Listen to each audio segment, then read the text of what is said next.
Hallelujah. It is yet another time that we are going to hear the word of God. And I would like us to open our Bibles from the book of 2 Kings, chapter 4, starting from verse 1 to 7. And I'm going to read straight away. Now there cried a certain woman of the wives of the sons of the prophet unto Elisha, saying, Thy servant my husband is dead, and thou knowest that thy servant did fear the Lord, and the creditor is come to take unto him my 2 sons to be bondmen. And Elisha said unto her, What shall I do for thee? Tell me, what hast thou in thy house? And she said, Thine handmaid had not anything in the home, save a pot of oil. Then he said, Go and borrow thee vessels abroad of all thy neighbors, even empty vessels. Borrow not a few. Verse 4. And when thou art come in, thou shalt shut the door upon thee and upon thy son, and shall pour out into all those vessels, and thou shalt set aside that which is full. Verse 5. So she went from him and shut the door upon her and upon her son, who brought the vessels to her, and she poured out. Verse 6. And it came to pass, when the vessels were full, that she said unto her son, Bring me yet a vessel. And he said unto her, There is not a vessel more, and the oil stayed. Verse 7. Then she came and told the man of God, and he said, Go, sell the oil, and pay thy debt, and live thou and thy children of the rest. Praise be to God. Father, in the name of Jesus Christ, we want to pray that you may speak to us through thy word, O Lord. Father, we want to pray that you may give us even the mystery in this message. In Jesus Christ's name, amen. Now, today I would like to talk about the mothers and their responsibilities, especially this time when we are celebrating or we are about to celebrate Mother's Day. Now, mothers, they have a lot of responsibilities. Who can number them all? Yet, mothers are equipped by God for this task. Motherhood was the first command of God even to Eve. Praise be to God. The added responsibilities of the widowhood is still there. The increased load when the husband is gone. Such is the case in the text that we have just read. Now, the title of my message is The Mother Who Struck Oil at Home. Now, there are a few things that I would like us to observe in this one here. This mother knew where to go in time of the need. Verse 1, which we just read, the Bible says that now there cried a certain woman of the wives of the son of the prophet unto Elisha, saying, Thy servant, my husband, is dead. And thou knowest that thy servant did fear the Lord, and the creditor is come to take unto him my two sons to be bondmen. Now, according to this scripture, the Bible says that this woman was the preacher's widow. The husband had died. Now, one thing that I want you to note, this woman was wife of one of the sons of the prophet. And if we might look at this preacher man who had died, now this man must have been a man of faith, and he served under Elisha. He must have been fearless man. He didn't have any money and must have been hardworking. And according to what we read from the scripture, he must have been a young man. He died at an early age. Now, the problem here, death and the debts. Here is a man of God who is dead. And the Bible says that he had debt. And those are the two great burdens of life. The creditor comes to foreclose on the boys, even to be bondmen. You can imagine. The creditors, they never minded that he just died. They came straight away just to get their money back or whatever credit he had. And because he had no money, they had come so that they can foreclose on his two boys to be bondmen or to be slaves. The widow went quickly, even to seek the wisdom and help from the man of God. And that is when she went to Elisha. Now, ladies, blessed is the mother who knows where to go when her family is in need. Where do you go when you are in need? My sister, where do you go when you are in need? This lady, he knew where to go because there was a need. He rushed or he ran to the man of God, and he told him exactly what was happening. His two sons were about even to be foreclosed so that they may be bondmen. The second point that we see from this mother found the answer if to her need was at home. If we look at verse 2 to 4, the Bible says, and I'm going to read, and Elisha said unto her, what shall I do for thee? Tell me, what hast thou in thy house? And she said, thine handmaid had not anything in the house, save a pot of oil. Oh my. The next verse, it says, then he said, go borrow thee vessels abroad of all thy neighbors, even empty vessels. Borrow not a few. Verse 4.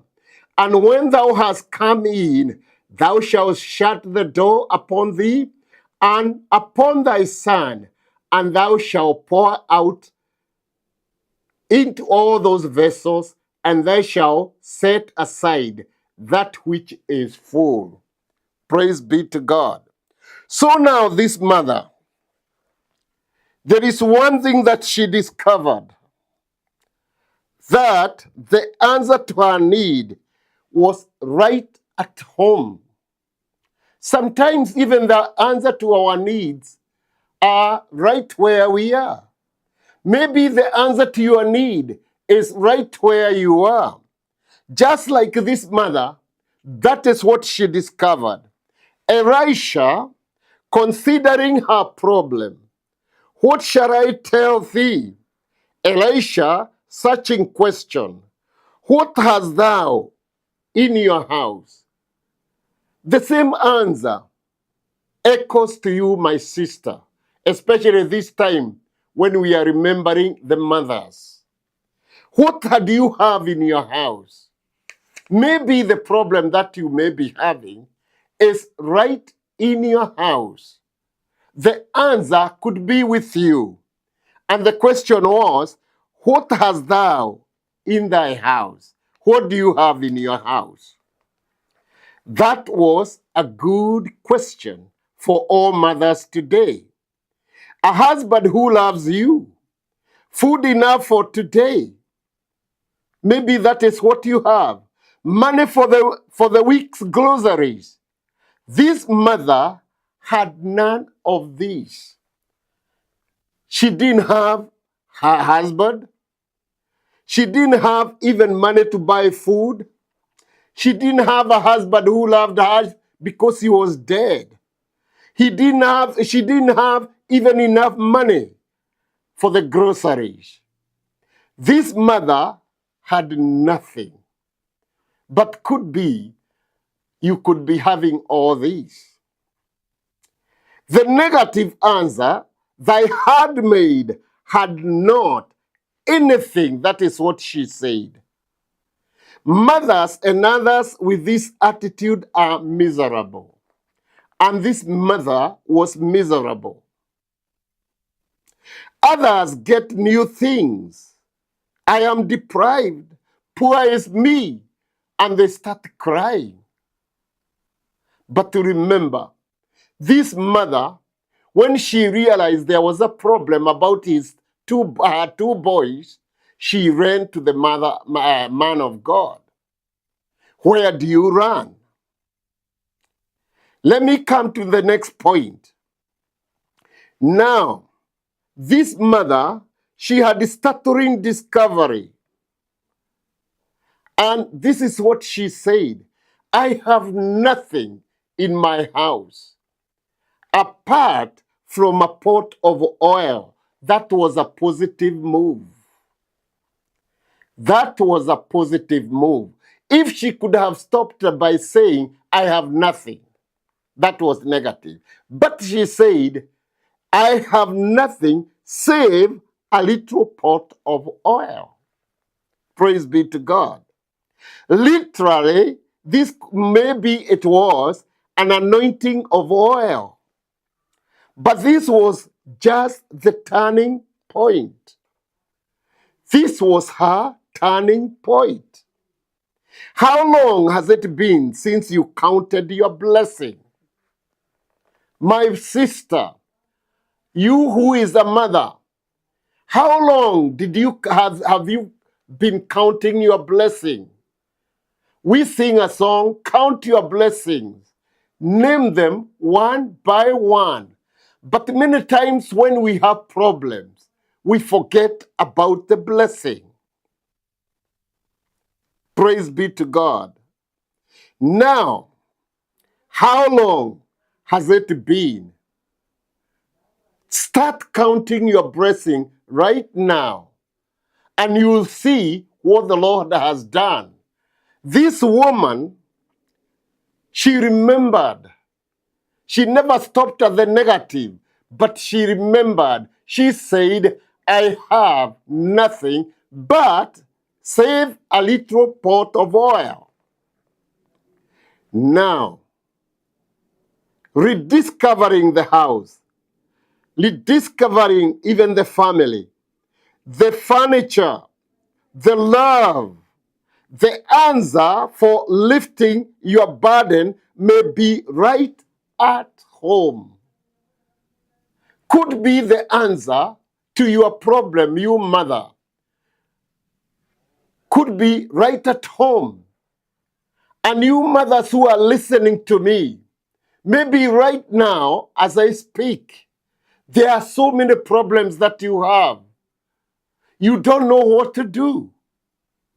But count your blessing. Name them one by one. And could be the answer even to your problem. they could be right in your home. The answer for lifting your problem could be right at your home.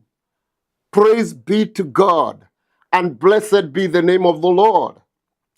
Now, my last point that I want to remind you is this. This mother found that the possibilities are unlimited. When you allow God to use what you have, the possibilities are unlimited. Now, let me read from verse 5 to 7. So she went from him and shut the door upon her and upon her son, who brought the vessel to her, and she poured out the oil. And it came to pass, when the vessels were full, that she said unto her son, Bring me yet a vessel. But the son said unto her, There is not a vessel more. And the oil stayed. Verse 7. Then she came and told the man of God. And he said, Go and sell the oil and pay the debt, and live thou by thy children, live thou and thy children of the rest. Praise be to God. Now, this woman, heeding the message of Elisha in faith, and she also involved even her sons in the act of faith. Praise be to God. And he sent them to go and borrow vessels even from the neighbors. And thinking big, and she told them, Borrow not a few, expecting the answer. She closed the door. The Bible says she closed the door. The thrilling moment, God took what she had and she multiplied it, filling all the borrowed vessels. But God, listen, my sister, you who is listening to me, filling all the borrowed vessels, now there was no any other vessel. What God will do with what you have. Think about what God will do with what you have. Maybe a boy's ranch. Maybe it could be Moses' rod. It could be David's string. What you have could do great things. The little thing that you do could do the miracle. Just like it happened with that boy who had some few loaves of bread and fishes, but they were multiplied. Moses had the rod. Praise be to God. David's string, he killed Goliath. In conclusion, my sister, whatever you have is enough for God to use. What hast thou in your house? Praise be to God. Remember, our God has boundless resources. The only limit is in you and me. Our asking, our thinking, our praying are too small. Our expectations are too limited. May God bless you so much. God bless you. Thank you for listening.